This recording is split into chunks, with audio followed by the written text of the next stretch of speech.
தும் பீடோ பீடோ சத்துமுத்தா இருக்கு, main road எங்கடா இருக்கு? ஐயா அத்தடி தெய்வமே, புயல் வேகத்துல போய்கிட்டு இருக்கேன். குறுக்கு எது மணலாரி வந்துடா சாமி.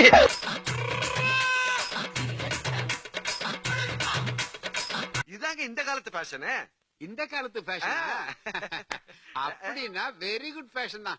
செல்முருகா போண்டாமணி பாஸ் எங்களை எப்படி பாஸ் அடையாளம் கண்டுபிடிச்சீங்க? ஏன்டா கண்டுபிடிக்கணும், அதான் பார்த்தாலே தெரியுது. தெய்வமே கலங்கினா அந்த தெய்வத்துக்கு யாரால ஆறுதல் சொல்ல முடியும்? அவன் சோகத்துல உட்கார்ந்துட்டு இருக்கான், நீ பாட்டுக்கு லிப் மூமெண்ட் கொடுக்குற. போடா போய் நிறுத்துற. பாரதேஷ் நாய மணியாயி போச்சு. பங்க பிரி. என்ன பங்கு? பங்கா என்ன ஆட்டோ இது? சேராட்டம். சேராட்டம்னா 9 பேர் ஏறாங்கல்ல, அவங்க பூரா பணத்தை வசூல் பண்ணி அதை சரி பங்கா பிரிச்சு 10,000 ஏறவனுக்கு சரி பாதியா கொடுக்கறதுக்கு பதிலா சேர் ஆட்டம். திரும்ப திரும்ப பேசுறீங்க. என்ன திரும்ப திரும்ப பேசுறீங்க? திரும்ப திரும்ப பேசுற நீ. என்ன திரும்ப திரும்ப பேசுறீங்க? திரும்ப திரும்ப பேசுற நீ. திரும்ப திரும்ப பேசுற நீ. திரும்ப திரும்ப பேசுற நீ. திரும்ப திரும்ப பேசுற நீ. இது நக்கட